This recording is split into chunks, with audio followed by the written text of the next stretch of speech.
for your involvement throughout the year in the activities of our forum. I would like to warmly thank the Netherlands, our partner in the GCTF co-chairmanship, for another year of exemplary collaboration. We very much look forward to pursuing our fruitful cooperation within the framework of a second mandate during the biennium 2018-2020. Excellencies, ladies and gentlemen, as much as we are honored to welcome you here, we would have preferred meeting you in other circumstances, where terrorism and violent extremism would not be representing such persistent and growing threat. The list of terrorism and violent extremism victims exponentially grows as innocent lives continue to perish in the ever more frequent deadly attacks. In tribute to the memory of every victim, our duty is to remain attached to our values and make more efforts to counter these threats. In developing our responses, we must keep an eye on the shift in the terrorist group's strategies and counter the influence of their narrative on the most vulnerable individuals. We must also fully engage all stakeholders, government services, NGOs, civil society, media, the private sector, internet providers, along the line of a whole-of-society approach. Each of these actors should be made aware of their role and responsibility in building a resilient society and spreading of our shared values, namely respect, openness, dialogue, and freedom. No divisive discourse should be tolerated, as it is counterproductive and does not serve our common objective. Excellencies, ladies and gentlemen, within the GCTF, we recognize the importance of consolidating existing partnerships and creating new ones, and the necessity of establishing networks of practitioners for a more sustainable impact of the actions we undertake to develop and build CT and CVE capacity where appropriate. Our primary objective remains to support and revitalize the implementation of the United Nations Global Counter-Terrorism Strategy, the relevant Security Council resolutions, as well as GCTF's good practices and recommendations. In this context, we welcome the reform of the UN counter-terrorism architecture and the establishment of the UN Office for Counter-Terrorism. As GCTF co-chairs, we pledge to support the newly established OCT in its central role of providing enhanced capacity building, assistance to member states, and to constantly work towards the preservation and development of UN GCTF is a long-established and mutually reinforcing relationship in collaboration with Under-Secretary General Mr. Vladimir Voronkov. Excellencies, ladies and gentlemen, the GCTF has also sought to revise its structure to instill a new dynamic into the forum, allowing for a more effective response to the challenges prompted by the rapid and constant developments both in terrorism and counter-terrorism environments. The involvement and interest shown by GCTF members during the forum's restructuring process is additional evidence of the relevance of this exercise. By streamlining the thematic working groups and focusing our action on countering violent extremism, criminal justice and the rule of law, and foreign terrorist fighters, we are striving for more coherence and coordination to avoid duplication of efforts. However, we would like to insist on the fact that this is not in no way excludes the possibility of addressing other issues through standalone initiatives.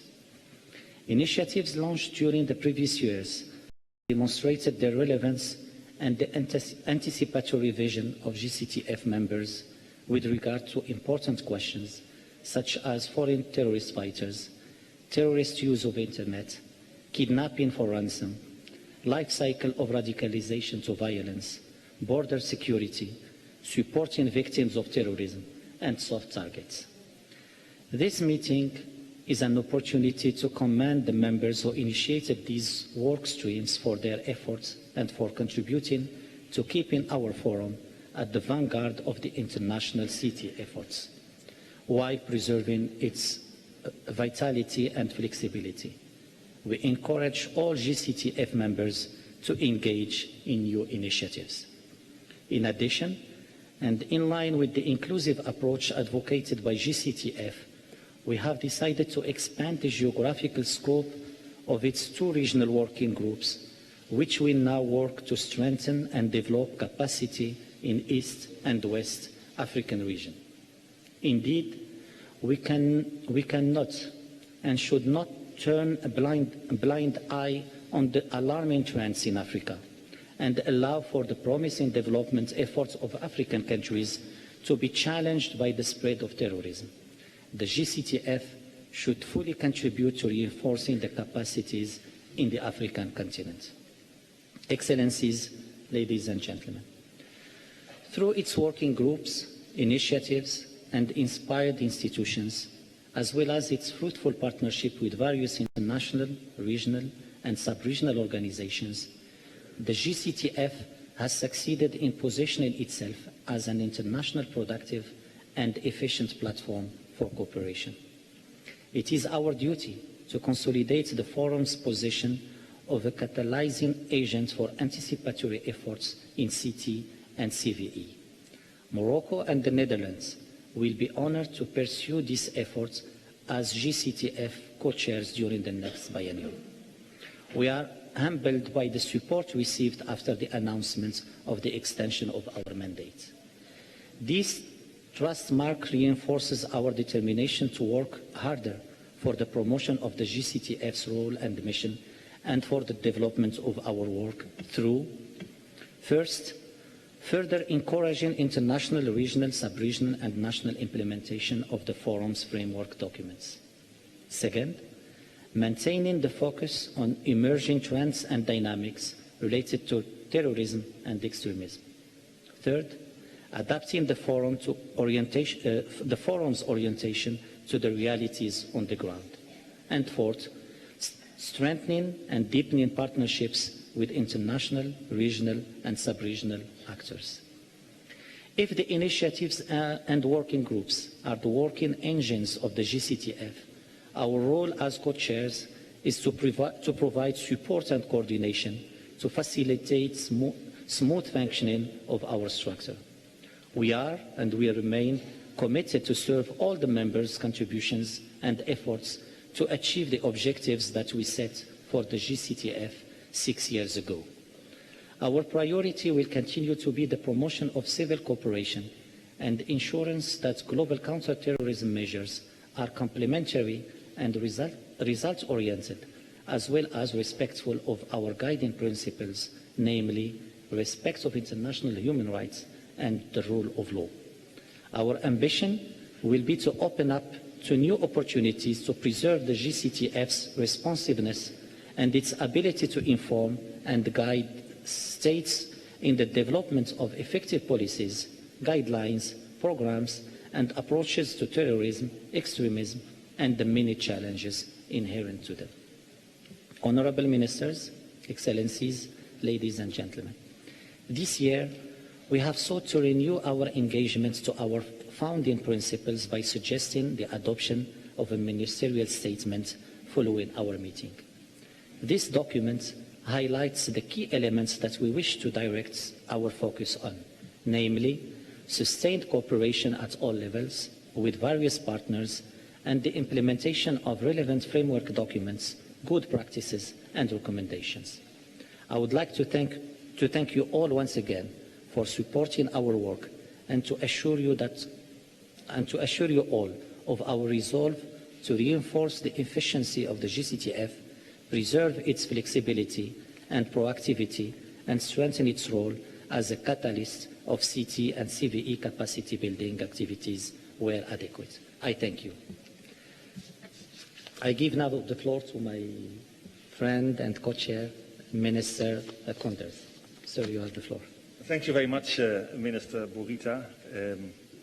Ladies and gentlemen, Excellencies, we are going to look at a small movie, just to start up.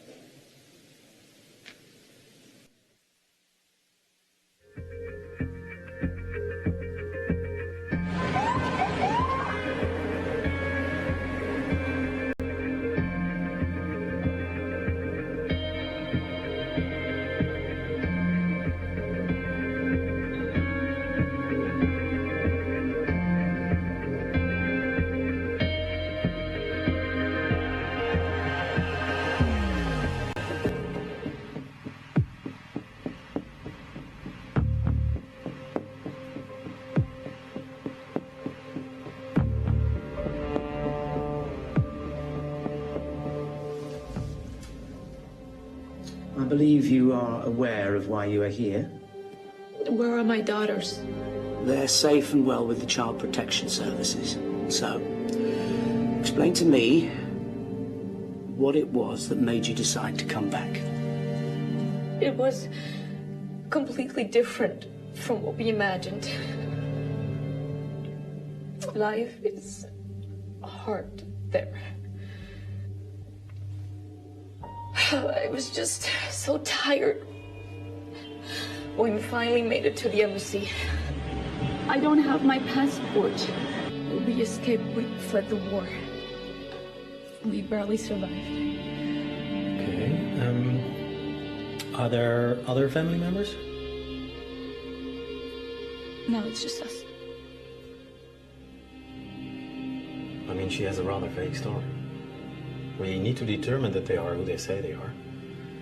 I think the baby has never been registered. But if she is a citizen, we need to help her. Okay. Do we know her? Could she be a threat? And who do we need to contact to check her story? We were brought here by the police and then my girls were taken away from me. Were you forced? There was no choice. There always is. We sometimes just choose to ignore it. I just wanted to keep my family together.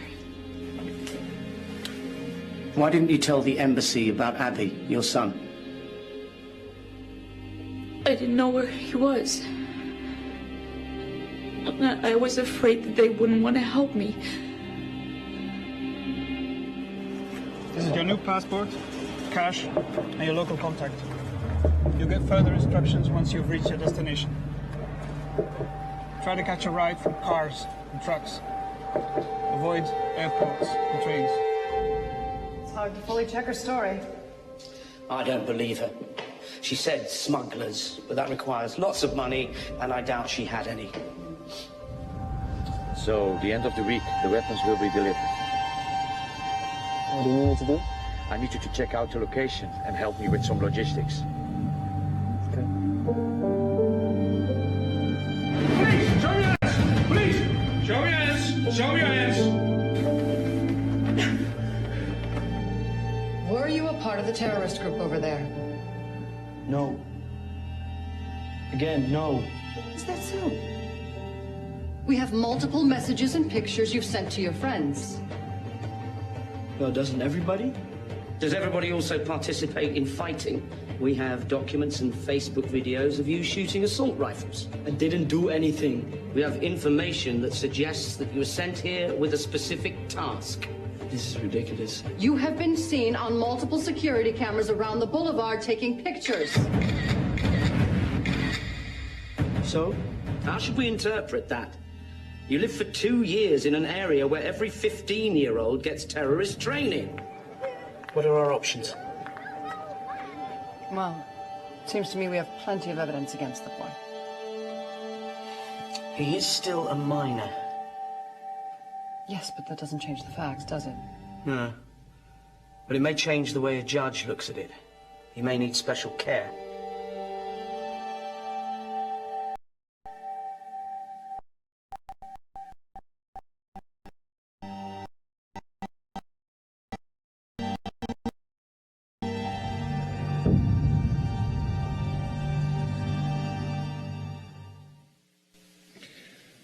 Ladies and gentlemen, dear colleagues, after viewing this short film, you might think you've come to the wrong room.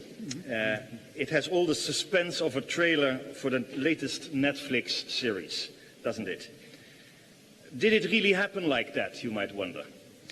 Well, no, it's fiction, but it draws on a reality we know all too well. That is what already could have happened and might still happen. In fact, we all wish it were just a movie, not the reality of today's world, where this threat is very real. And so do the families of the victims of the many attacks around the globe that couldn't be prevented. In Baghdad and Berlin, in Istanbul and Barcelona, in Nice and Abuja, in Brussels and Jakarta. They wish the attack that changed their lives were just a movie. Instead, they have to live with the consequences every day. The pain inflicted by attacks that couldn't be prevented on families, on communities, on nations, and on all of humanity is all too real. And we have to be realistic. The threat is there to stay. That is why we have stepped up our efforts over the last 6 years in the GCTF and will continue to do so in the years ahead. Ladies and gentlemen, in the 6 years since this forum was created, a lot has been achieved. Our first achievement was coming together around a common challenge in a very action-oriented, practical and determined manner. We all invested in this forum and its working groups because we had a shared goal. Now, of course, meetings do not equal results. But in international relations, especially these days, the GCTF is quite an accomplishment. It tells us something about the nature of the threat. It also tells us something about who you all are, professionals with the same goal in mind. And this goal is not political. A common enemy quickly unites the most hardened opponents. And we have to keep up together the spirit, and I believe we will. We have to because we are fighting an agile monster.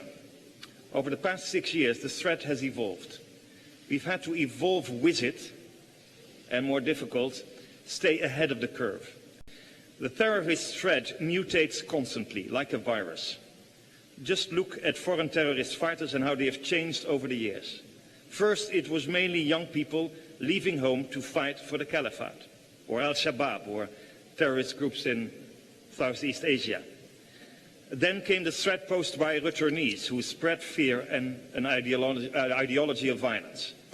And now we are seeing attacks carried out with garden variety weapons, like kitchen knives and trucks. They are being committed by homegrown terrorists inspired by terrorist ideologies and making use of organized crime networks. ISIS has wasted no time in claiming them as their own. It shows us that terrorism is constantly innovating, making itself immune to new cures. And if we are realistic, it's a virus we'll probably never wipe out entirely, but we need to contain it. And in this fight, the importance of sharing information can again not be overestimated. My own country has greatly benefited from increased information sharing, which was kick-started by international fora like this one, the GCTF. But if we want to stay ahead of the curve, we need to constantly review and renew our approach. We need to be honest to ourselves and to one another. What worked 6 years ago may not work today. There is no magic solution when it comes to fighting terrorism. Terror and innovation is a very, very dangerous combination. And we need to be brave enough to acknowledge when measures are not effective. We knew from the beginning this couldn't be a talking shop. We structured our work according to the ambitious principle of the 5 R's. And these remain relevant today as we take stock of what has been achieved. I believe we have reason to be proud, and if you permit me, I go very quickly through each of the 5. First, results. We all agreed that we needed to put our money where our mouth is, and we have delivered. We've developed a toolkit for frontline practitioners containing very concrete measures and recommendations to assist them in their very daily work. Under the leadership of the United Kingdom, and I'm very glad that Boris is here, we set up a task force to assist countries in developing national counter-terrorism action plans. We must continue to translate the GCTF's work and good practices into concrete projects at the local level. Global challenges need to be addressed at the local level. Second are resources. We identified areas where additional resources were needed. Together, we've invested more than $400 million in capacity building, and we've set up an international donor coordination mechanism. Now, more needs to be done to keep the forum vibrant. We need your ongoing contributions to support the implementing partners. Third, relations. We have a solid base with the 30 GCTF members, but we've done outreach beyond this group of 30 as well. More than 60 non-member countries and organizations have participated in GCTF working groups, expanding our impact and reach. And of course, the United Nations, and I'm very glad the UN Under-Secretary General is here, remains a key partner in the GCTF's work. We're looking forward to the years of cooperation to come. Next are reinforcement. We greatly enhanced internal cooperation, beefed up procedures, sharpened our focus, made connections, and strengthened the cooperation between working groups. And we ensured a closer link with partners on the ground who can be our allies in implementing our work in the regions. And then the last R, not least, renewal. We launched new initiatives to respond to new terrorist threats, came up with new ideas, and refreshed the structure of our working groups when needed. Mr. Burita was just talking about it. This year, the Forum is launching 3 new initiatives on the nexus between terrorism and organized crime, on families of returning fighters, and on homegrown violent extremism. And I'm proud that the Netherlands will continue as co-chair with Morocco for the next 2 years. Ladies and gentlemen, in closing, let me briefly go back to this very short film we just saw. Of course, it was made for our entertainment. It was designed to take our deliberations into the real world, where we want them to be. And that means diving into the work at hand, exchanging information, deciding if we're still on the right track, and finding workable solutions for the very real dilemmas and risks we all face. In short, staying ahead of the curve. And to help us do just that, an extended version of this film was screened in the Coordinating Commission 2 days ago, where we had scenario-based discussions. Difficult questions emerged, like, how do we keep striving for a balanced whole-of-government approach? We need to stay focused on prevention as well. What should be done with returning families? They can be victims, but they may also pose a very grave security risk to our societies. The risk assessment needs to be in place from the start. How do we improve information sharing on the movement of returnees? We need to gather evidence which may also be needed for prosecution of returning fighters. And very importantly, how do we respect also the rule of law in all this? We need to safeguard fundamental freedoms such as the right to freedom of the press and freedom of expression. In closing, ladies and gentlemen, I think there is one question we should all be asking ourselves when we look at that very short movie. Where do I fit in this scenario? What about this forum and our work? Indeed, what about our own roles? One thing is clear to me. None of us here can tackle the challenges posed by terrorism alone. Maybe in a future version of our film, we need to focus on whether we are making the best use of the new opportunities created by this forum. The GCTF is a reservoir of knowledge and very, very practical experience. Are we using it to the fullest? And if not, do we need to change our approach? Well, ladies and gentlemen, the answer to those questions is in all our hands. And here today and every day in our work, we've come a long way. Let's keep it up. Thank you very much.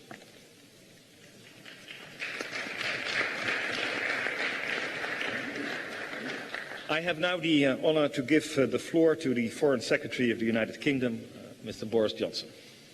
Thank you very much, Bert, and good morning, everybody. I represent a country that suffered a terrorist attack in our capital city, London, as recently as last Friday, so I'm absolutely under no illusions about the scale of the threat. And nor do I have any doubt that closer international cooperation is essential if we are going to protect our citizens. And this forum helps our nations to share and to promote best practice, and that's why I'm so glad to be here today with you, Nasser, and with you, Bert, and thank you very much for your co-chairing. Britain is privileged to have co-chaired the Working Group on Countering Violent Extremism, along with our colleagues from the United Arab Emirates. And as we hand over to the new co-chairs, I'd like to offer a few reflections on our work and two particular initiatives. First, Britain has joined hands with our Swiss colleagues to develop a framework recommendation on how to prevent and counter violent extremism online, and that's being launched today. Secondly, the UK and UAE launched a task force on national action plans endorsed at the last ministerial session in 2016. This task force has already helped Somalia, Kenya, Nigeria and Pakistan to publish their own action plans. And I would encourage all GCTF members to draw on the knowledge and expertise of this task force and to provide it with practical and financial support.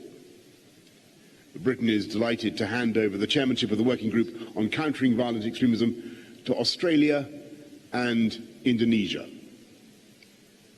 I would also like to recognise the good work done by all of us on the new framework documents that we endorse today, covering the protection of soft targets and recommendations on how to prevent and counter violent extremism and terrorism online. I would particularly highlight the obligations of the private sector, because the task of defeating terrorism cannot be left to governments alone. The more we all know the danger signs, the more our instinct is to see something and say something, then the greater our chances of deterring terrorists and saving lives in the event of an attack. Perhaps most importantly, Britain and our partners will continue to focus on preventing terrorists from using the internet. Our Prime Minister, Theresa May, will join President Macron of France and Prime Minister Gentiloni of Italy to co-chair an event this afternoon, bringing together representatives of social media companies. What is needed is nothing less than a global effort to galvanize the companies and governments to close down safe spaces where terrorists operate online. And I would like to offer Britain's support to the United States and Jordan, who will co-chair the working group on foreign terrorist fighters. As we saw in the film just now, but the only implausibility in that film was Amber, is of course the name of our Home Secretary, who leads in counter-terrorism for the United Kingdom. I think you might want to change the name in future. Otherwise, I thought it was perfect. And the new initiative on foreign terrorist fighter families. Many of our countries are threatened by people who gained combat experience with Daesh. And we've seen what's happening. They're coming back. And we must all work together to reduce this danger. I welcome the plan to update UN Resolution 2178 to ensure that our international response continues to meet the threat. Finally, the GCTF works best when it works in partnership with other international organizations, particularly the UN. I'd like, therefore, to congratulate Vladimir Voronkov on his appointment to lead the new UN Counter-Terrorism Office. We look forward to working with him and other branches of the UN, including the Counter-Terrorism Executive Directorate. Thank you very much. Thank you very much, Boris. I'd like to turn now to the United States and introduce Mr. Tom Bossert, who will be presenting the Antalya Memorandum on the protection of soft target in a counter-terrorism context. We're very happy you're here. Mr. Bossert is also Home Security Advisor to President Trump. Thank you, Bert, and thank you, Nasser. I appreciate your opening remarks. I'm here having spoken to the President this morning. I told him that Rex Tillerson couldn't be here. He said, good, Tom, go and let them know what you think. I will tell you that I've thrown Rex's remarks out and I'll deliver my own. But it turns out they're quite similar. And I second the motion to change the name of Amber in the video so as to preserve my relationship with the Home Secretary. So thank you very much for hosting this important meeting. I also thank the other ministers and senior officials here in this room for the discussion this morning. The United States is here particularly because we are committed to stopping terrorists wherever they may be. And we hope to partner in new and practical ways with each nation and organization here we all have the same goal of keeping our people safe, and I believe President Trump's message yesterday in his remarks was quite clear. Thank you for your contributions financially to this effort. I think that's a very practical step that he appreciates greatly, and I'd like to first, if I could, start by giving my impression of where we stand from a counterterrorism perspective before I then deliver some remarks. It seems my honest assessment of the terrorist threat is that the terrorist threat we face now, 16 years post 9/11, it continues in more locations and in different forms. And the threat is obviously real, significant, and should not be misunderstood. In many ways, it seems worse, Bert, to your remarks. It also seems decentralized and persistent and seems to be spreading into things that become more pernicious and difficult for our law enforcement intelligence officers to find and interdict. Now, that said, let me highlight some successes. I think the number of foreign terrorist fighters traveling to Iraq and Syria to join ISIS is down significantly since the beginning of 2016. This decline has been dramatic, prolonged, and geographically widespread, and it's coupled with battlefield losses that are finding ISIS on its heels. It's finding ISIS in a position where it's harder to replenish their ranks, and we are shrinking their control of the physical caliphate with the assistance of many of you in this room. This decline is due to other factors as well, including military gains, but also the enhanced commitments that we've seen by partners to implement UN Security Council Resolution 2178. Thank you to Boris for his reference to renewing it and its spirit. Tougher border security and the good practices laid down in the Forum's Hague-Marrakesh Memorandum as well. Yet the United States and our partners around the world continue to face significant challenges from foreign fighters from Iraq and Syria returning home, ISIS-inspired, enabled, and directed attacks, often involving everyday objects that have been turned into weapons, as we've seen, unfortunately, of late, and terrorist efforts to exploit new technologies, unmanned aerial aircraft, encrypted communications, difficulties for us to challenge and tackle. We also observe the very real and consistent, persistent threat to our global aviation network. I think that with the work of everyone in this room and with some of the leadership this year from the United States, we are moving towards an globally enhanced, improved security posture in our global aviation network. And I would call on us to continue our focus on that challenge and hopefully move towards increased global standards in that regard. I hope to see some more progress in that regard over the coming 3 to 4 months. We take these threats very seriously. We've acted to improve upon them, but today the United States has made returning foreign fighters a particular priority, and these battle-hardened terrorists commit obviously more vicious and often more effective attacks at home, and they tend to be more deadly than the attacks perpetrated by the inexperienced or untrained operatives. So kudos to the film. We're encouraged that foreign members have supported the United States and Jordan to be the new co-chairs of the Foreign Terrorist Fighter Working Group. The working group is dedicated to coordinating the growing number of civilian-focused efforts at the national, regional, and international levels to stem the flow of foreign fighters and counter the threat posed by returning foreign fighters. Accordingly, I am pleased to announce 2 new forum initiatives in support of our efforts. 1, addressing the challenge of returning families of foreign fighters, or the Families Initiative, and secondly, addressing the growing threat from homegrown terrorists.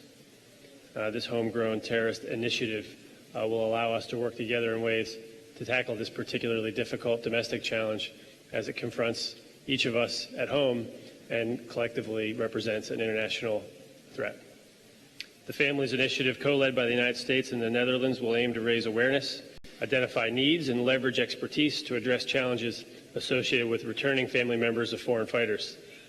The Families Initiative will produce a set of internationally recognized, non-binding good practices for authorities to draw upon as they help family members of foreign fighters who are potentially traumatized, potentially radicalized, or vulnerable to radicalization after exposure to atrocities in international conflict zones. The Homegrown Terrorists Initiative, which the United States and Morocco will co-lead, in coordination with the International Institute for Justice and the Rule of Law, will bring together a range of actors to develop good practices, to identify potential homegrown terrorists, prevent them from committing attacks or inspiring others to do so, and develop solutions to address this growing challenge. Many recent attacks in Western Europe, as each of you know, were committed by terrorists who did not travel to conflict zones and were instead radicalized at home. Tracking and stopping homegrown terrorists will continue to be a difficult problem, and we must do more to identify these threats ahead of time, to perhaps even make our law enforcement activities a little bit more sensitive to these concerns. And we must do more identifying these threats in a way that can stop future attacks as opposed to identifying future attackers. We must also strengthen our collective counterterrorism efforts on sharing information to limit terrorist travel, including passenger name record data.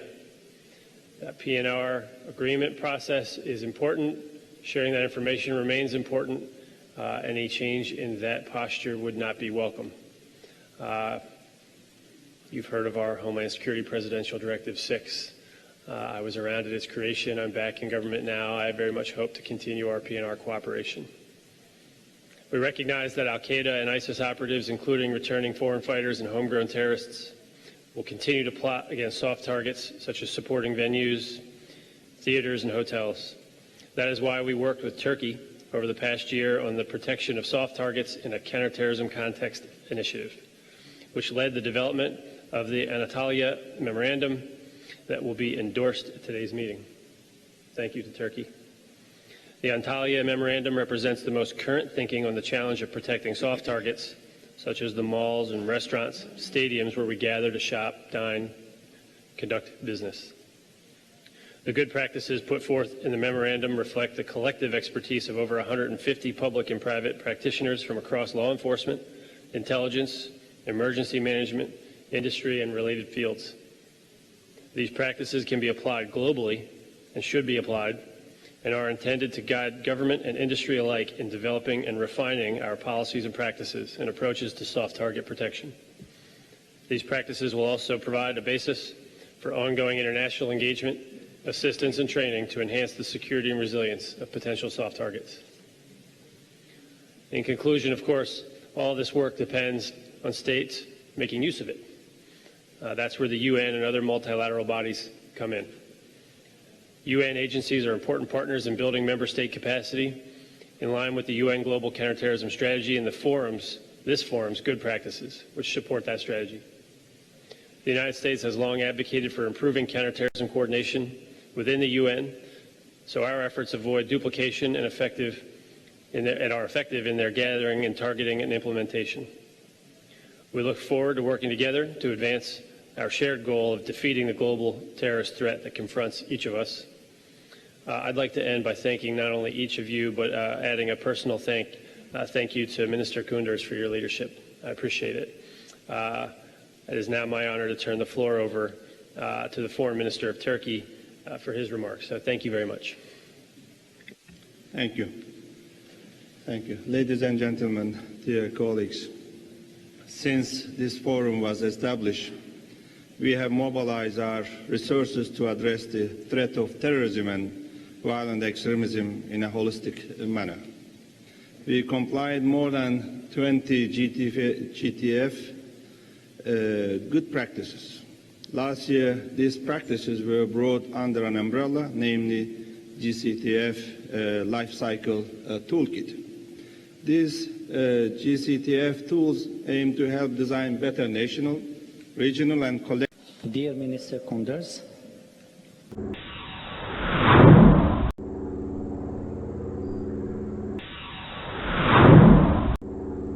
they face Hurricane Maria and its aftermath, and with the people of Mexico City, even now as first responders and families seek to save the lost and find those that are injured in the midst of the earthquake that's now claimed more than 200 lives. Our hearts and our prayers are with the people of Puerto Rico and the people of Mexico as we gather. We're here today to discuss what I believe is the most important mission of the United Nations: keeping the peace. Let me begin by thanking Ethiopia for introducing today's resolution on peacekeeping reform. It was my honor as Vice President of the United States to cast a vote in favor of this resolution. As President Trump said yesterday in his historic address to the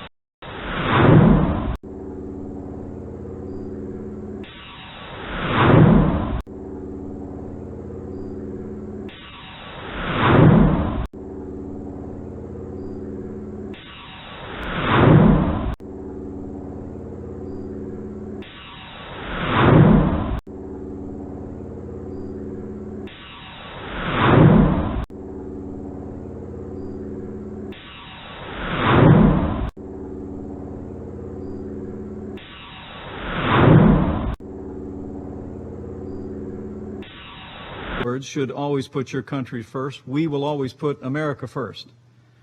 But as his words, and I hope our presence here attests, America first does not mean America alone. As the President said, we will forever be a great friend to the world.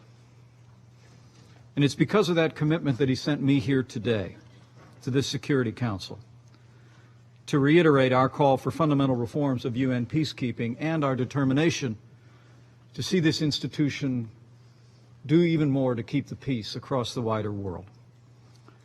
President Trump and I firmly believe that the UN must act to make its peacekeeping operations more efficient, more effective, more accountable, and more credible.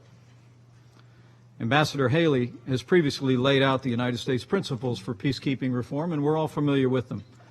Peacekeeping missions must support a political solution, have the consent of the host country.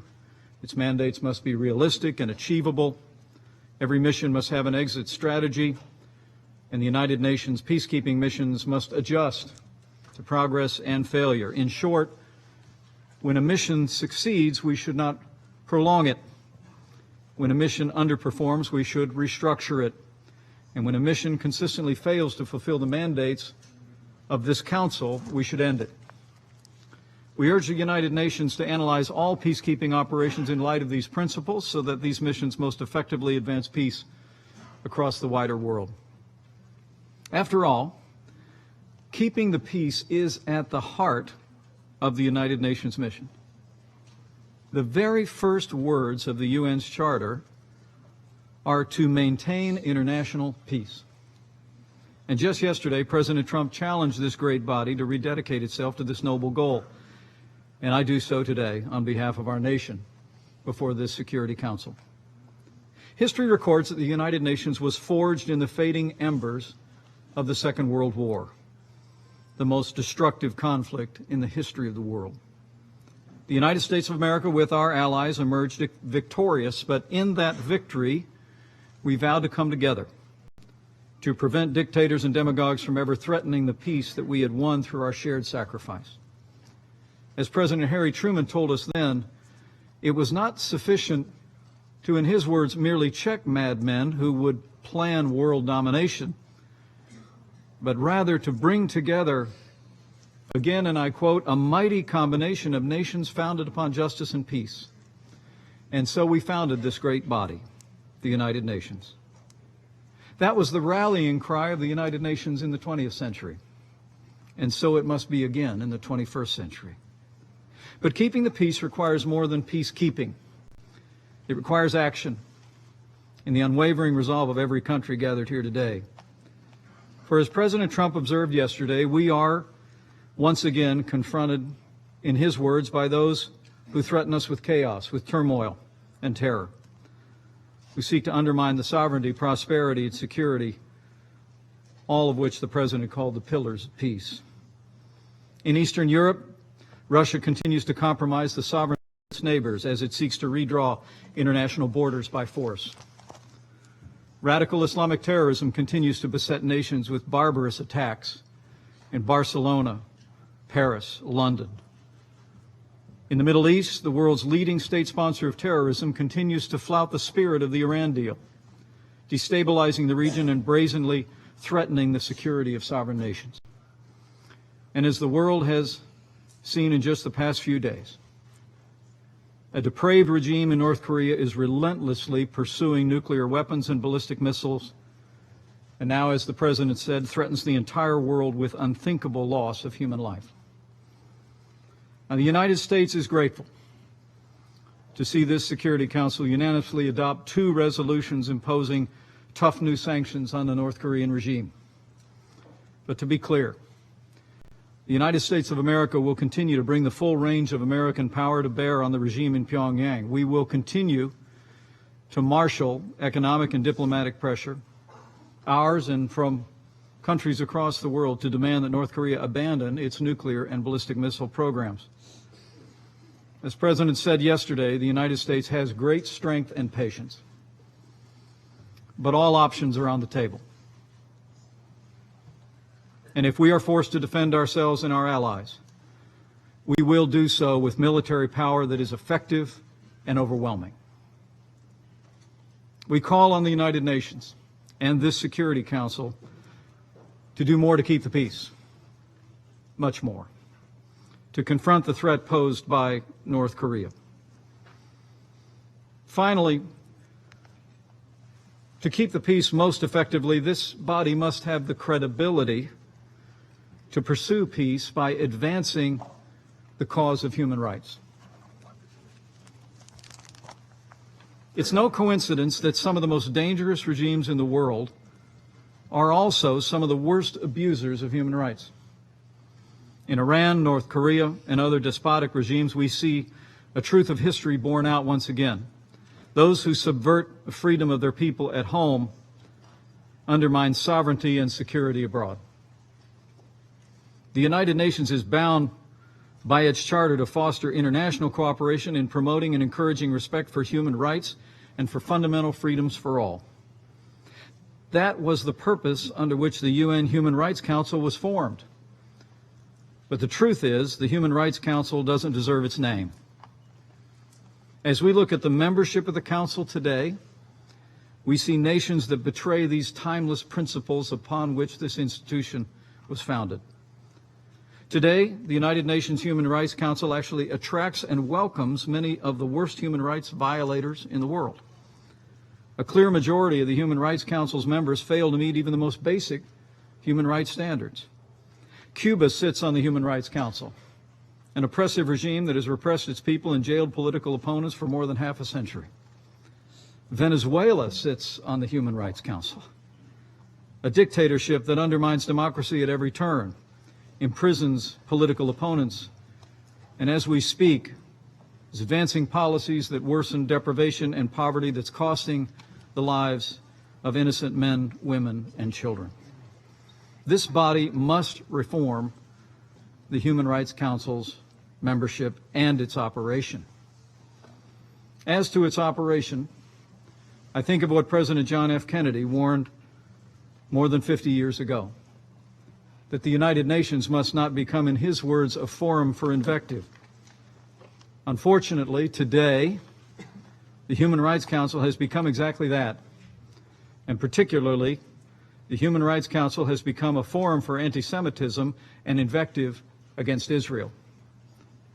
The Council's Agenda Item 7 actually singles out Israel for discussion at every single meeting, something no other country must endure. As evidence, the Human Rights Council has passed more than 70 resolutions condemning Israel while largely ignoring the world's worst human rights abusers.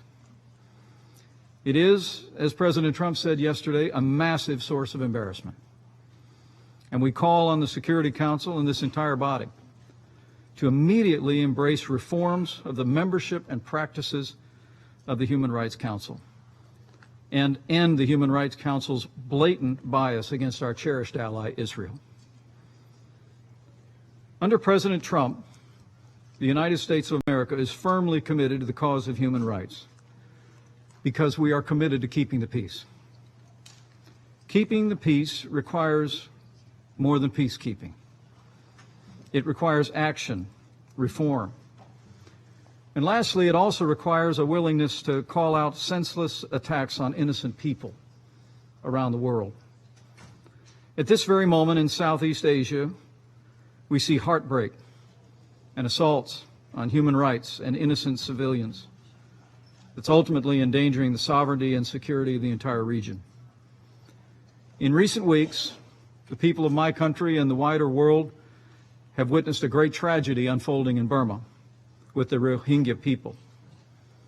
Recently, Burmese security forces responded to militant attacks on government outposts with terrible savagery, burning villages, driving the Rohingya from their homes. The images of the violence and its victims have shocked the American people and decent people all over the world. And now we're witnessing a historic exodus. Over 400,000 Rohingya, including tens of thousands of children, have now been forced to flee from Burma to Bangladesh, with more following every day.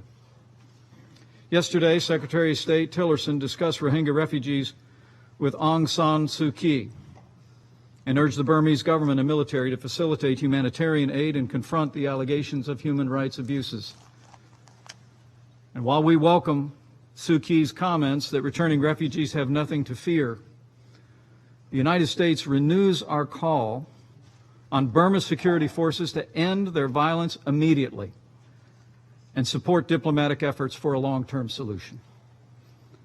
President Trump and I also call on this Security Council and the United Nations to take strong and swift action to bring this crisis to an end and give hope and help to the Rohingya people in their hour of need. Unless this violence is stopped, which justice demands, it will only get worse. And it will sow seeds of hatred and chaos that may well consume the region for generations to come and threaten the peace of us all. As I said, keeping the peace requires more than peacekeeping. It requires action, courage, conviction. And so the United Nations must be prepared to do more. For as President Trump said yesterday, if the righteous many do not confront the wicked few, then evil will triumph. When decent people and nations become bystanders to history, the forces of destruction only gather power and strength. So let us rededicate ourselves to the mission upon which this body was founded. The first words of the UN Charter, to maintain international peace, must again be our lodestar, our ideal, and our aspiration. Through reform of our efforts and reform of this institution, through renewed courage to speak and act whenever and wherever the unalienable rights of innocent people or the peace of the world is at risk, we will create, as our president said, a more safe and peaceful future for all mankind. As the world witnessed yesterday, our president is a man of deep conviction and faith. Faith in God and faith in the boundless capacity of peoples and nations founded on peace and justice to improve the world. Well, my prayer today is that this institution might mirror that conviction in renewed ways, with the faith that as we make every effort to pursue peace, that the God of peace will guide us and bless us today, tomorrow, and always, for this generation and our posterity. Thank you, Mr. President, for the honor of addressing today, and may God bless you all.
thanks very much, ladies and gentlemen.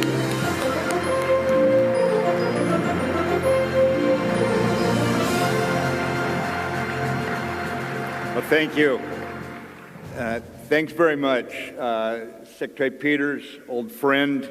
Ladies and gentlemen, Secretary Wilson, General Goldfein, I'm really honored to be here. Thank you for inviting me to this great get-together of our greatest Air Force in the world. I would just tell you, 70 years, you got to be proud of who you are and what you've developed as a reputation. I came here this morning. I want to pay my respects, share some thoughts about, from my perspective, what's going on for our departments of Defense and Air Force, and hopefully close the gap a little bit and make certain that we prime the pump for the Q&A, which is always the best part of this. But I kind of flunked retirement. I was out west having a good time, and the primary motivator to come back is the opportunity to serve alongside such selfless, highly capable, high-spirited patriots such as you. And everyone in this room understands what an honor it is for me to be back here, humbling honor, back here among you all, serving alongside you. You look around this room, the integrity and the dedication to service that we just take almost for granted from one another. We look at one another, we know where we're at. We may not have ever met each other before, and yet we do know each other when we walk into this sort of an assembly here. The excellence that's here, the dedication to service. You look back and you think what General Hap Arnold would be thinking about if he is sitting right here on this stage looking out over this room today, and the deep sense of satisfaction that General Arnold would have as you mark your 70th anniversary. Since your founding, I believe that American air superiority that was built on your reputation in World War II has held firm all these years.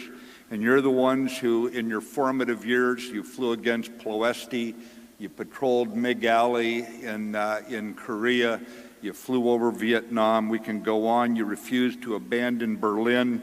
You've fought it out so many times. You're in the skies today over Iraq, Syria, Afghanistan. And I would just tell you, we're going right on into the future with the U.S. Air Force where it belongs, overhead. That's a reality that we have got to marry, and we've got to ensure that this comes forward into the brave new world that we see developing around us. Americans are very proud. They're very grateful for your service. Everywhere I go, you won't believe the kudos I get, and so often it's even with specific mention of what airmen, soldiers, sailors, Marines, Coast Guardsmen are doing. And they're very proud for your devotion to this experiment in democracy. That's all America is one great big experiment that depends on each generation of Americans having enough young people like you, and you're all young compared to me, and Secretary Peters, but I would just say having enough young people. Thought I'd slide that in with. But I also want to thank all the veterans here today. Those of you who once wore the uniform, you've got my color hair in many cases today, but I would say that we hope always in those of us who are on active duty in the civilian or military ranks today, we hope to live up to your legacy. I can remember going into many fights, and I would have been more afraid of letting down the veterans than I was of any enemy, cunning or capability, that we really don't want to let down those of you who went before and set such a high, high bar of sacrifice and of capability and of commitment to accomplishing any mission.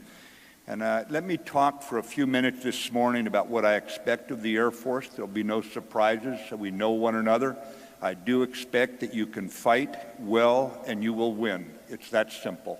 I'd expand on it to some degree, but I can't. I'll simply dive deeper into the details of what I'm looking at. But I would say that America's ground and other forces have long operated with the confidence that no evil could come down upon them from above. And I can speak with some personal background on this. I remember after 9/11 that I went to see a man after a Navy fleet commander had directed me to go into Afghanistan. So I went to see a man I'll be forever proud to say I served under. a man named Buzz Mosley, who was down at Prince Sultan Air Base where the KEOC was located, arriving there very late at night, never met him before. And I laid out for a Marine, this was kind of high tech. I had a PowerPoint slide that showed some water with a little ship painted on it.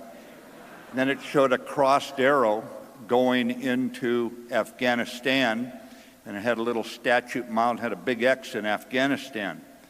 And I slid it across the table to him there about midnight at Prince Sultan at his headquarters. And he took his fingers after looking at it and put them on the scale of miles, and he marched them from the ship into the middle of Afghanistan. And then he pushed the map back across the table to me and said, "Are you really going to do this?" I said, "Yeah. Take about 1,000 of my best friends up there and we're going to fight." And he looked at it and he said, "Well, if you get in trouble, I'll turn every airplane in the sky over your head." And ladies and gentlemen, as a result of that, for the first time in 30 years, in my assault waves going in 350 nautical miles, refueled by KC-130s halfway there in the helicopters, we did not take artillery in our assault wave. That's how much confidence I had as he explained how he was going to take care of us. He was going to move the 2 Marine liaison officers off the KEOC floor and right up next to the 1-star overwatching it. And I give you this as an example because one of the real strengths of the U.S. military today, probably the source of most of our strength, is the jointness, is the ability to put together different capabilities and come up with a synergy that it far exceeds the 2 + 2 or whatever the arithmetic equation would make you think we would be at, because with protectors of the high ground, you unleash enormous capabilities on the low ground, down there where the terrestrial creatures are that I spent a fair amount of time with. Yet it's good to remind ourselves as we sit here today that Americans have no God-given right to victory on the battlefield. And among a crew like this, I know that doesn't take a lot of detailed explanation. You recognize that capability, that commitment, that loyalty, that courage, that cunning all have to come together with training and recruiting the right people and rewarding the right behavior if we're going to maintain the ability to fight and win, because we never want to come in second. We've seen that before when America was not ready.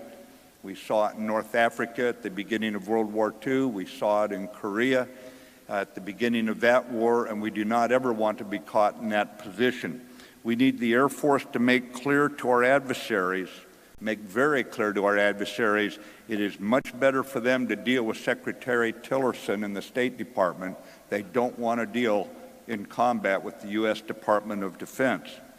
So all that you do in our Air Force,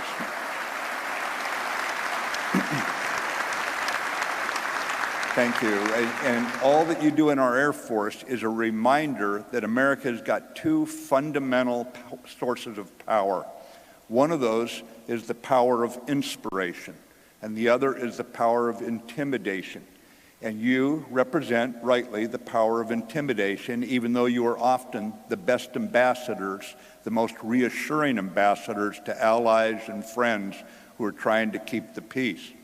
And as we go forward into this world, it's important that our diplomats always speak from a position of absolute strength when it comes to the military, of America's awesome determination to defend herself from those who would deny us our freedom or our liberty. And whether it be safeguarding our nuclear deterrent or air combat, mobility to space, to personnel management processes and policies, and everything in between, your actions must meet one standard, and that is to make the U.S. Air Force more lethal every day that you serve, to turn the U.S. Air Force over to your successors as more lethal than you inherited it here today. I am absolutely confident, I have total confidence that Dr. Wilson, our Secretary of the Air Force, that General Goldfein, old comrade in arms, a cunning warfighter in every sense of the word, who I've served alongside, I have absolute confidence that they're the right leaders to take this Air Force forward, to make it more lethal, more respected, more capable everywhere in the world. They will be examining every policy, every practice, every element of our team, every bit of equipment and our culture to ensure that we're all aligned on making the Air Force the most lethal Air Force in the world. We're going to have to actively encourage the initiative and aggressiveness that I see in the young airmen just walking in the hallways here, out there at the very furthest edges of the Air Force enterprise, so their ideas, their initiative is being harnessed and brought forward. On the DoD level, I would just tell you we're pursuing 3 lines of effort, and the first one, no surprise to you, is building a more lethal joint force, and it's absolutely essential that the Air Force be in the front rank in that effort. But we're also working on a second line of effort to strengthen international alliances and partnerships. If I was to give you a mental model for this, ladies and gentlemen, it goes back to the greatest generation coming home from World War II, having grown up in economic depression, having been through a war that killed tens of millions, 50, 60, 70 million, with unbelievable heartbreak, and they come home and they say, what a crummy world. And we're part of it, whether we like it or not. So let's put together the alliances and the partnerships that will make it a better world for our children. And based on that, they began to put together an alliance world for America, whether it be the NATO alliance or partnerships with other nations, because we recognized that it was absolutely critical to do so. Furthermore, the third line of effort is to reform the business practices of the departments inside, the military departments inside DoD, and especially the Department of Defense itself. And the Deputy Secretary of Defense Shanahan is working full-time 24/7 on that. And I mean 24/7. No matter how early I come to work, he's there ahead of time. No matter what time I leave on Sunday, he's still there working on this. And we're going to make it a more effective use of the people's treasury when we get the money in. We're going to turn it into lethality against our enemies' designs. Let me start with the lethality and the readiness issue. Churchill pointed out that wars don't always come when you're ready, and he had some background in this, as you'll remember, how the Royal Air Force had to buy time for Britain to hold on until they could amass the strength and get the alliance with the United States and everything else to turn the tide in that very desperate battle, early battles of World War II. I want to repeat here that we have no God-given right to victory on the battlefield. And in that regard, make no mistake that our adversaries are right now making concentrated efforts to erode our competitive edge. You know it, I know it, we can see it in the world around us.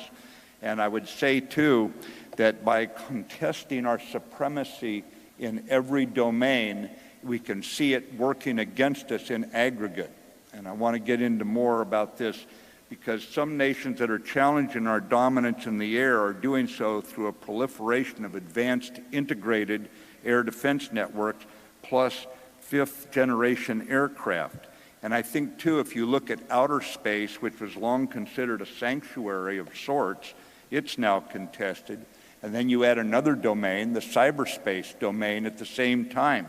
And that's now contested at the in an operating realm, at the tactical, the operational, and the strategic levels of conflict. And that means that we took several thousand years of war on land and sea, and it took us about 100 years to get another domain, air, brought to the position we're in today. And then in the last 10 years, we've seen basically 2 new domains mature into warfighting realms on us. Never in history has this happened in our past. So our air, naval, ground, and logistics bases today are also under threat of precision, all-weather, day-night guided munition bombardment, which will complicate our operations and make passive and active base defense absolutely critical in the future. So if we fail to adapt, ladies and gentlemen, at the speed of relevance, then our forces, military forces, our Air Force, will lose the very technical and tactical advantages we've enjoyed since World War II. The joint effort of rebuilding our readiness and lethality is based on the following problem statement for the U.S. military. because every military in history that is successfully adapted, transformed, modernized, whatever word you want to use, has done so based on setting out to solve a specific military problem. I believe the problem we face today is how do we maintain a nuclear deterrent and a decisive conventional force while maintaining irregular warfare as a core competency. Because the paradox of war is the adversary will always move against your perceived weakness. And so a safe, secure, and effective nuclear deterrent is there to ensure a war that can never be won is never fought. And I've been out to Bangor, Washington to see the submarine force, Minot, to see the B-52s and the missiles and all. And I am absolutely convinced that having this safe, secure, and effective deterrent is critical, the most critical piece of our nation's defense. When I talk about a decisive conventional force, people say, well, that's awfully expensive. It is, but it's a heck of a lot less expensive than having to fight a conventional war because some adversary thought they could take us on and win. And so I believe that we have got to be able to either deter that or to win as swiftly as possible if we must go into a conflict. I talk about retaining irregular warfare as a core competency because we need it to safeguard America. What we do not want, ladies and gentlemen, is to be dominant and at the same time irrelevant to our nation's defense. And for those of us who were on active duty on 9/11, you know exactly what I'm referring to as we look back on that tragic day when some maniacs thought by hurting us they could scare us. Well, the U.S. Air Force doesn't scare, and you were immediately launched into the fight and you were ready. And that's our obligation to the next generation of airmen, that we will be just as ready when the nation calls. In the face of these challenges that we see around the world and recognizing this problem statement, I would also say that despite the casualties, the loss of our wonderful, beautiful young troops, thousands of them over these last 16-odd years of combat, nothing has done more damage to the readiness of our armed forces than the continuing resolutions that stop us from taking initiative, than the lack of budgetary predictability, which means our industries will not change what they are doing because they don't know if they're going to be able to get the funding the next year to keep an effort going. And you can't ask companies to take survival risk without some kind of reassurance. I bring this up because if we don't get budgetary predictability, if we don't remove the defense caps, then we are questioning whether or not America has the ability to survive. It's that simple. And I think that right now, we have got to move with the Congress, and the congressional leaders are calling for this, toward a budget, passing the president's budget, toward lifting, removing the defense caps in the current increasingly severe security situation so that we maintain our competitive edge. Otherwise, it will erode. If Congress restores managerial integrity over the budget, this will enable us to invest in the critical warfighting capabilities, including in space and cyberspace, where we need new starts in order to take advantage of what our industry can deliver if we are willing to invest there. And I think, too, we have to look at how we conduct in the future global strike, close air support, global intelligence, global mobility, global surveillance, global command and control. And that includes looking beyond pure technological means on command and control as we look toward the initiative of airmen who might see their headquarters cut off from them, and they've got to act anyway in defense of our country, because in cyberspace there's more and more, I would call it attack capability in the hands of enemy to take down our command and control systems than we have seen in the past time. So that's what we're talking about when we talk about lethality and what I believe needs to be done. Our second line of effort is the strengthening of alliances and building new partnerships. And I just remind everybody here that few of us, in my case never, did I fight in an all-American formation. I've always fought alongside coalition partners. And it's not easy. As Churchill put it, the only thing tougher than fighting with allies is fighting without them, because we're all different. And we understand that. And we're all built from our formative experiences as young NCOs, as young officers, and we have a certain way of doing business. And we have to recognize at times that that can actually get in the way of building alliances when it's on the military side. Why do I emphasize it? Because history is compelling on this point, that nations with allies thrive and those without allies decline. It's that simple. I can go through all the way back thousands of years and keep pointing out that you will stagnate and wither if you do not have allies at your side. So to our allies and any partners here in this room, I would just say thank you for standing with us. In Iraq today, we have allies. In Afghanistan, 39 nations stand together. In the Defeat ISIS campaign, there are 69 nations and 4 international organizations, including the Arab League, NATO, Interpol, and European Union, that are together helping on the Defeat ISIS campaign. But ultimately, it comes down to America to breathe confidence and capability into these alliances so that they feel like they can actually have the success that the world's leader can help breed in all of their forces. And I think this is absolutely critical, and we have to recognize that our organizations, our processes and procedures have got to be allied friendly. They've got to be welcoming.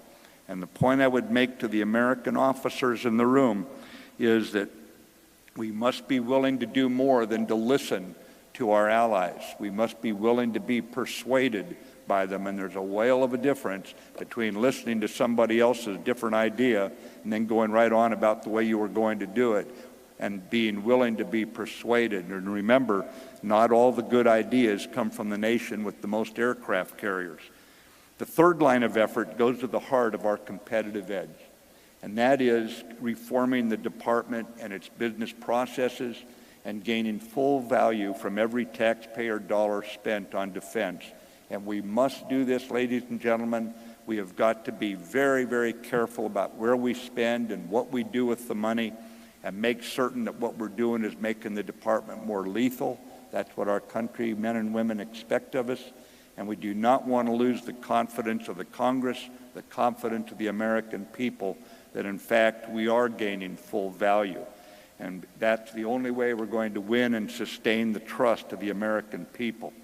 Reforming the department is going to take the acquisition enterprise being reformed, and we're looking at how we break that out between software and hardware to take advantage of software development. Do we really need to have the same procedures when we're doing a small program as when we're doing a major aircraft program? All these things are being looked at, and I've got some great people coming in to help, from Deputy Secretary Shanahan to Undersecretary Ellen Lord. These are people who know what they're doing. There's nothing new under the sun other than the opportunities and the challenges that they then apply a very rigorous and disciplined problem-solving effort to.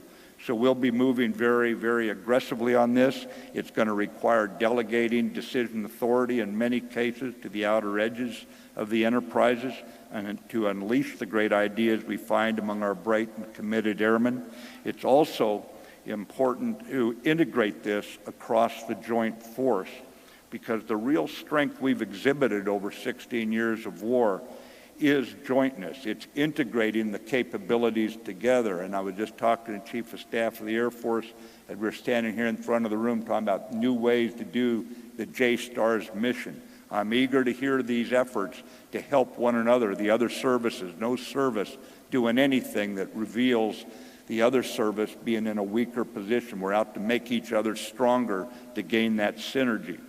I don't want the same policies in every service. I want different cultures to be reflected in your policies. This is actually a strength to the Department of Defense, that we have different service cultures, so long as there is a spirit of collaboration that operates over all of them. And nothing could have been more obvious to me as a young one-star to walk into three-star Buzz Mosley's office and hear him say he was going to put every airplane over my head during those critical hours when we'd be landing a few hundred people, close to thousands of enemy. And at that point, I knew it was over for the enemy. I was not concerned when my troops closed in on them what would be the outcome. The skill, the ferocity, the ethics of our troops, of my young Marines and sailors, I knew what would happen.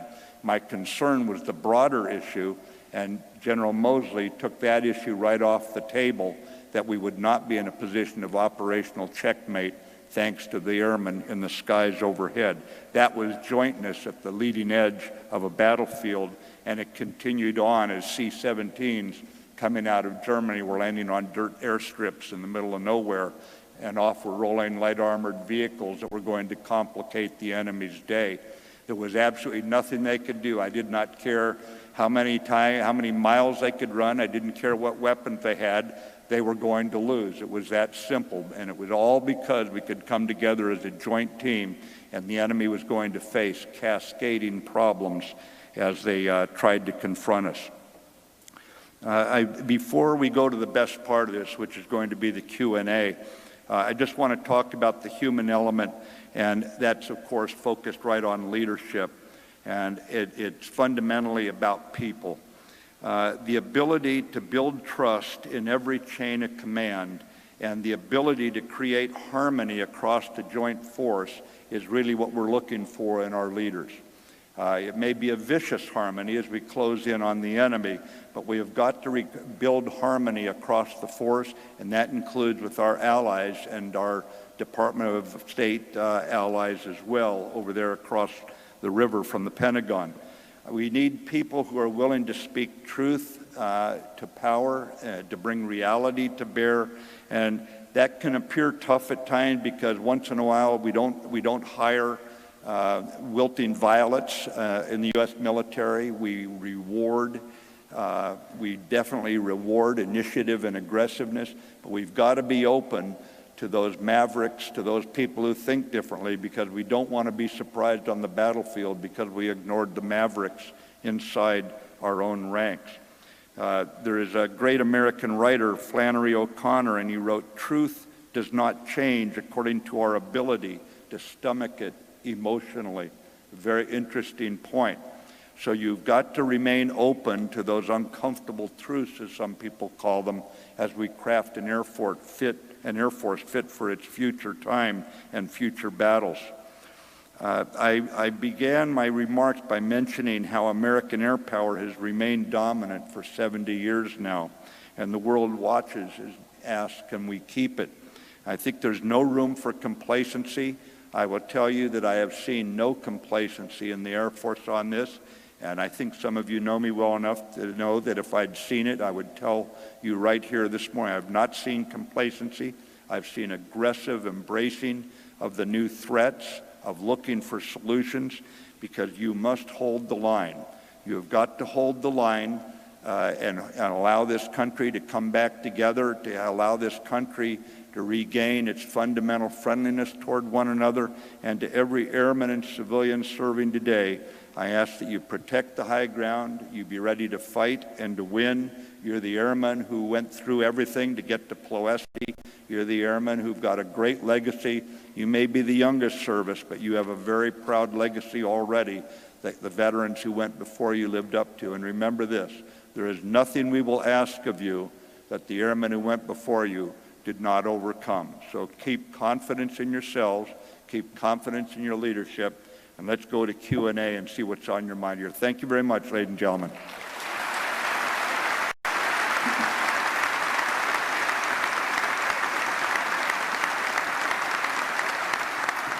There you go. We have had a number of questions about the Middle East. I think they can be summed up in what does winning look like in the Middle East and how do we get there? What does winning look like in the Middle East and how do we get there? Well, all wars are local, and when we talk about winning in the Middle East is not the Middle East. There's one kind of fight going on in Iraq. where we're invited in by the government that's recognized by the United Nations, where we're fighting alongside the Iraqi military. There's an altogether different fight going on, although it may look the same to an airman overhead, but a very different fight in Syria, where the Syrians had lost credibility, their government, and they did not control large swaths of the country. And to defeat ISIS, we have gone in there. That's a different sort of fight. Basically what we're going to do there, we are going to crush ISIS. There are those who questioned if we had the right capabilities there in the field. The bottom line, when the administration came in, the direction was to change it in two ways. One, to accelerate the fight and to move more swiftly against the enemy's sources of power. We knew their external operations people were conducting fights going into Europe. You saw them in Brussels and Paris. You saw them in Turkey and those kind of places. So we had to get in and take that out. We have accelerated the fight. The second change is both in Iraq and Syria, due to the danger of foreign fighters returning home, we're trying to reduce that number. I got this loud and clear when Secretary Tillerson had the 70-odd nations and international partners in, organizations into Foggy Bottom here back in, I think it was March. And so we changed our tactics to take the time to encircle the places where they had strength, encircle them, and instead of fighting attrition fights where we keep pushing them away, we encircle them and fight battles of annihilation so that the foreign fighters can't get out. So that's how it looks there. ISIS goes down, and we work with the government in Baghdad in order to make certain Iraq does not find itself with ISIS 2.0 coming back. With Syria, you'll see it move toward Geneva, and an international conference will move out of where the Russians are meeting with them occasionally these days, Astana, and we'll move it into Geneva and work toward gaining some kind of stability there in the geopolitical heart of the Middle East. In Afghanistan, on the other hand, we're going to reinforce, we're going to realign ourselves to mostly train, advise, assist. We'll see more Air Force mentoring of their Air Force, so eventually we replace ourselves there in the skies over Afghanistan with the right kind of Air Force fit for the kind of battles we're fighting. And we will, by mentoring, we will get enough of the JTACs on the ground. NATO Air Forces can come in and support those folks fight there, something we have not been able to do in the past because we didn't have enough advisors. And we will eventually drive this down to a point as our goal that victory would look like the people and the government of Afghanistan can handle this threat from the terrorists using their own security forces with international mentors probably there for many years to come. But the fighting will be done by the Afghans with our advising, train, advise, assist, mentoring, and for right now, air support certainly provided by NATO. So each area, victory looks differently, but the bottom line is we're going to make it so that the world is not subject to the kind of terror attacks you saw recently in Barcelona. A place like this can be long-term. It's going to have an educational component. It's got a lot of things going on in the Middle East as far as reducing the lure of this sort of terrorism, this sort of murder that we see going on. But in each area, we're trying to construct local solutions, working by, with, and through allies. Sometimes that'll be supporting, for example, the brilliantly led French campaign in the Sahel, where airmen are providing surveillance support, refueling support, this sort of thing. We've got some forces on the ground, but the French are maintaining upwards of 4,000 troops. We probably have around 20,000 African troops. And there in the Lake Chad, north of the Lake Chad Basin, you see that kind of a fight going on. Again, by, with, and through allies, which is why that second line of effort is so important. This is a question I'm sure you didn't anticipate. What's your take on North Korea, and what can we do about it? Well, obviously, North Korea has been a problem. It goes back to the days we worked together. You recall under Dr. Perry and Senator Cohen, our Secretaries of Defense in those days. The international community is aligned on this. How many times have you seen China, Russia, France, the United States, I can go on, United Kingdom, all voting in a unified position in the UN Security Council? That gives you an idea of the degree of international concern and the alignment of the international interests to stop the provocations, to stop the nuclear program there in North Korea. It is still a diplomatically led effort. It is one that is fully supported by the Department of Defense in terms of ensuring that the military options exist.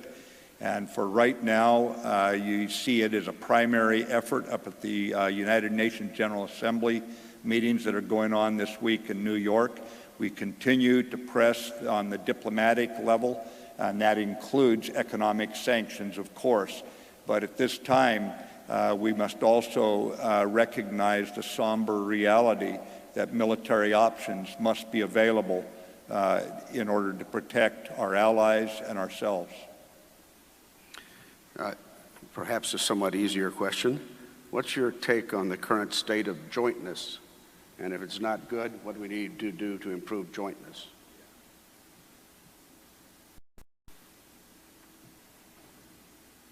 You know, one of the challenges we face, ladies and gentlemen, is when we solve problems, we can sometimes forget that there was a problem we solved, and as we move forward, we leave the lessons behind.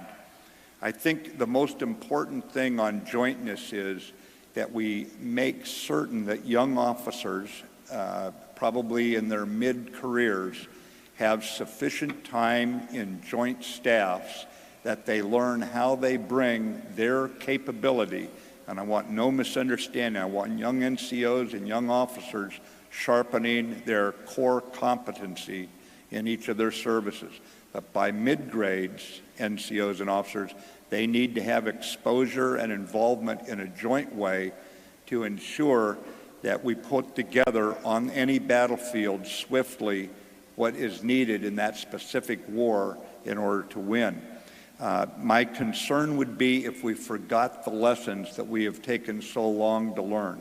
I don't believe it will happen in this generation of airmen, soldiers, sailors, Marines. I don't believe it will happen because we have spent so much time operating together that now it's kind of ingrained in it. It's part of our formative experience.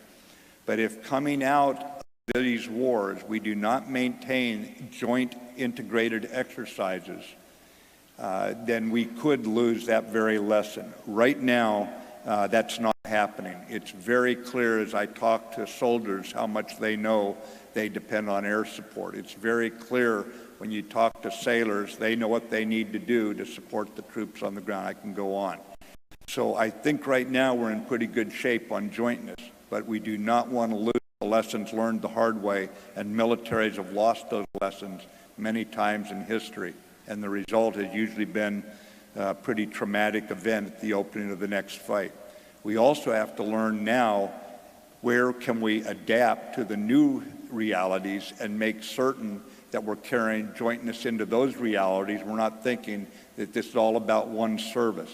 Again, it's got to be a spirit of collaboration that permeates the entire joint force, where we're always looking for how to improve another force's ability to create defeats for the enemy.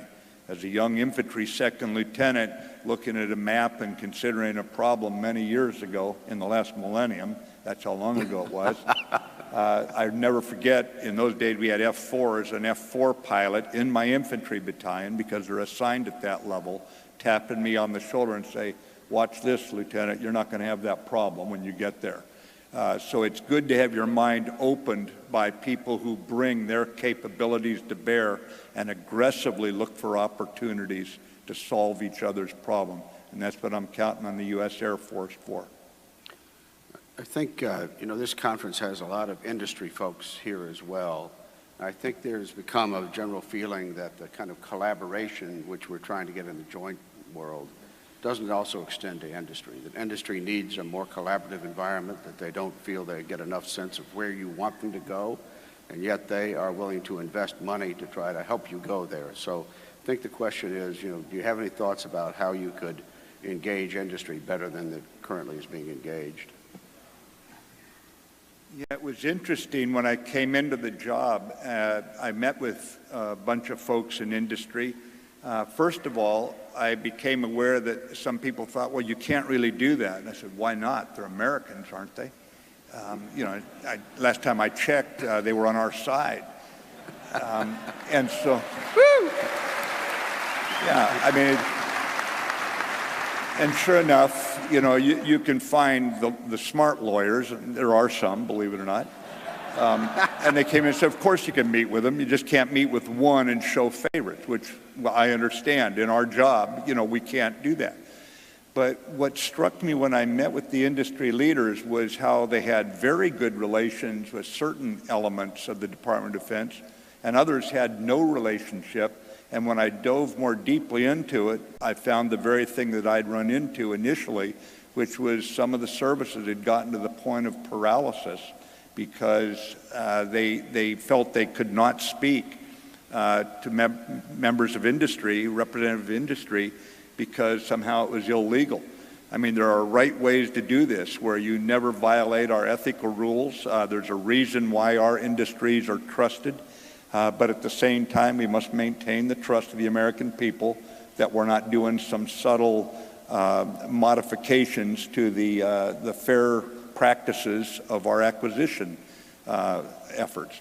And so I think that the most important thing is that we open the lines of communication in a way that consider industry, American industry and allied industries where it's appropriate, as partners in this effort. And I think the most important thing is to get the communication going again in the areas where it's language. Now, there's some areas where it's very healthy, and from R&D efforts and everything else, there's a lot of back and forth, a lot of sharing, and a lot of exploration that's very, very valuable. So it's a mixed bag right now. In some areas, I like the way it's working, but I want to encourage all of you strictly within the ethical regulations. Do not have imaginary legal restrictions on your leadership responsibility to find the best bang for the buck, to find the most far-reaching innovations that are out there. I lived for 3 years after I got out of the Marines in Silicon Valley, right on Sand Hill Road, and nothing is more reminding of just how innovative America is, and to live in the middle of Silicon Valley and see the way that they're changing the world we live in. And so I want you all engaged in this, and to make certain that the lines of communication are open in a way that we can aggressively and swiftly take advantage of the opportunities that we see developing around us in the private sector. So now I have probably the most important question I've been asked up here. I have lots of these. Do you really have a nickname of Mad Dog? And if so, how did you get it?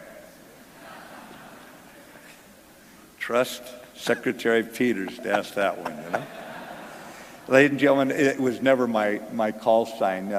Even my troops laughed at it when they read it in the newspaper. It was a slow news day, I think, and somebody made it up. I was always known, my call sign was Chaos. Now,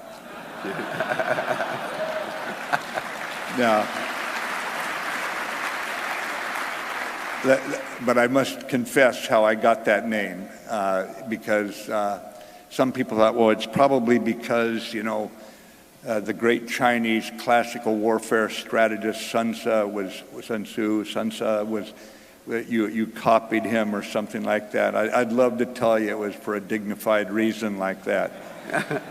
In fact, when I was a regimental commander of 7,500 sailors and Marines out in the Mojave Desert, there was nothing to do but go blow up the desert. So we would, I always had good ideas. At least I thought they were very good ideas. And one day, walking out of my operations officer's office, I noticed Chaos written on his whiteboard. I said, what's this about? Curious, you know, we all are. He said, oh, you don't need to know that. And of course, right away, you know, up goes the all. So what's it about? And he finally kind of said, well, it means the colonel has an outstanding solution. And it was very much tongue-in-cheek, ladies and gentlemen. They didn't consider all my solutions quite as outstanding as I enthusiastically promoted them. So, but I liked what my irreverent troops had used there, so I adopted it as my call sign. So, no, there was never a bad dog in there other than some press person who needed a little bit of a fantasy life fulfilled, I think. Thanks very much, Mr. Secretary. Thanks, everybody.